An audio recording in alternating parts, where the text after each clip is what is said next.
क्या आप कभी ऐसा महसूस करते हैं कि आप में किसी काम को करने की क्षमता नहीं है? क्या आपको लगता है कि आप सही निर्णय नहीं ले पा रहे, या नकारात्मक विचार और परेशानियां आपको घेरे हुए हैं? हम सभी जीवन में कभी न कभी ऐसे मोड़ से गुजरते हैं जब हमें शक्ति, बुद्धि और ज्ञान की कमी महसूस होती है। लेकिन हनुमान चालीसा की 2 पंक्तियां इन सभी समस्याओं का समाधान बन सकती हैं। आज हम हनुमान चालीसा की उन 2 अत्यंत महत्वपूर्ण पंक्तियों पर बात करेंगे जो हमें हमारी कमजोरियों से निकालकर बल, बुद्धि और विद्या प्रदान करने का मार्ग दिखाती हैं।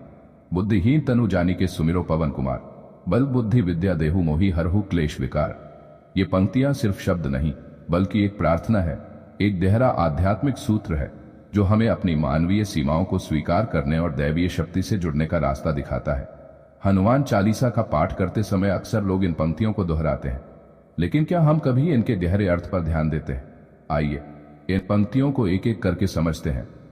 पहली पंक्ति है, बुद्धिहीन तनु जानिके सुमिरो पवन कुमार। यहां बुद्धिहीन तनु जानिके का क्या अर्थ है? क्या इसका मतलब है कि हम मूर्ख हैं या हम में दिमाग नहीं है? बिल्कुल नहीं। इसका अर्थ है अपनी मानवीय सीमाओं को पहचानना। हम इंसान हैं, गलतियां करते हैं। कभी कभी हमें समझ नहीं आता कि क्या सही है और क्या गलत। हम अहंकार और सीमित ज्ञान से घिरे हो सकते हैं। यह बुद्धिहीन होना हमारी विनम्रता को दर्शाता है, यह स्वीकार करना कि हमारे पास संपूर्ण ज्ञान या शक्ति नहीं है। जब हम ये स्वीकार करते हैं कि हम बुद्धिहीन हैं, तो हम अपनी अहंकारी दीवारों को गिरा देते हैं। यह हमें सीखने और ग्रहण करने के लिए तैयार करता है। और जब हम इस विनम्रता के साथ सुमिरो पवन कुमार करते हैं, यानी पवन पुत्र हनुमान का स्मरण करते हैं, तो हम स्वयं को उस सर्वोच्च शक्ति के प्रति खोल देते हैं जो बुद्धि, बल और विद्या का साकार रूप है। हनुमान जी केवल शक्ति के प्रतीक नहीं, वे विवेक, निष्ठा और सेवा भाव के भी प्रतीक हैं। वे ऐसे देवता हैं जिन्होंने अपनी असीम शक्ति का प्रयोग हमेशा दूसरों की भलाई के लिए किया। दूसरी पंक्ति का विश्लेषण, बल बुद्धि विद्या देहु मोहि हरहु क्लेश विकार। अब आते हैं दूसरी पंक्ति पर, बल बुद्धि विद्या देहु मोहि हरहु क्लेश विकार। यह पंक्ति हमारी प्रार्थना है, हमारी मांग है। हम हनुमान जी से क्या मान रहे हैं?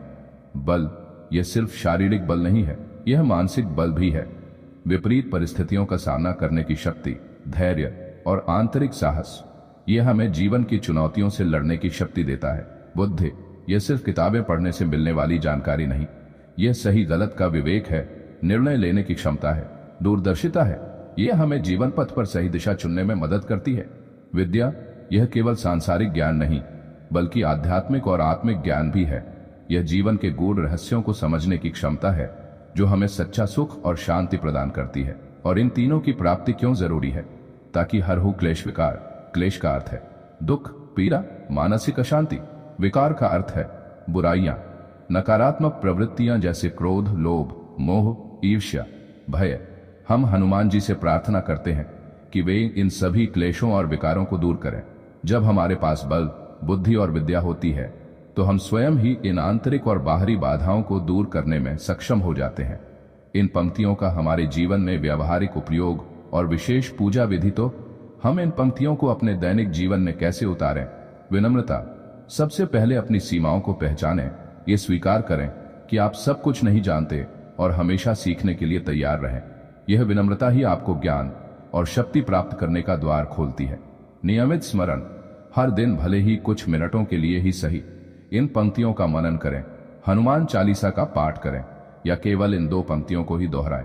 गुणों का आवाहन, जब आप बल, बुद्धि, विद्या मांगते हैं तो कल्पना करें कि ये गुण आप में प्रवेश कर रहे हैं। महसूस करें कि आप मजबूत हो रहे हैं, आपका मन शांत हो रहा है और आप सही निर्णय ले पा रहे हैं। नकारात्मकता का त्याग, क्लेश विकार से मुक्ति के लिए उन नकारात्मक आदतों या विचारों को पहचानें जो आपको रोक रहे हैं।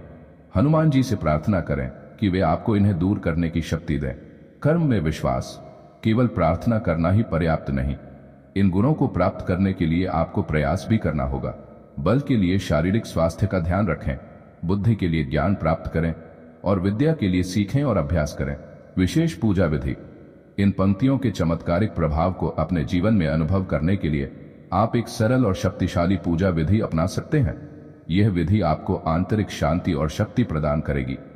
सबसे पहले एक शांत और स्वच्छ स्थान चुनें जहां आपको कोई परेशान न करे। शांत मन से आसन पर बैठें और भगवान राम के नाम की एक माला का जाप करें 108 बार। इसके बाद इन्हीं दो चौपाइयों बुद्धिहीन तनु जानी के सुमिरो पवन कुमार, बल बुद्धि विद्या देहो मोहि हरहु क्लेश विकार की एक माला 108 बार का जाप करें। अंत में फिर से भगवान राम के नाम की एक माला 108 बार का जाप करें। इस विधि को लगातार 41 दिनों तक करें। आप देखेंगे कि आपके जीवन में सकारात्मक परिवर्तन अवश्य आएंगे और आप स्वयं को अधिक शक्तिशाली और बुद्धिमान महसूस करेंगे। इन पंक्तियों का सार यह है कि जब हम विनम्रता पूर्वक अपनी कमियों को स्वीकार करते हुए पवन पुत्र हनुमान का स्मरण करते हैं तो वे हमें वह सब प्रदान करते हैं जिसकी हमें अपने जीवन को सुखी और सफल बनाने के लिए आवश्यकता है। तो अगली बार जब आप हनुमान चालीसा का पाठ करें तो इन पंक्तियों के गहरे अर्थ पर विचार करें। याद रखें, बुद्धिहीन तनु जानिके से शुरू होकर हम बल बुद्धि विद्या प्राप्त कर क्लेश विकार से मुक्त हो सकते हैं।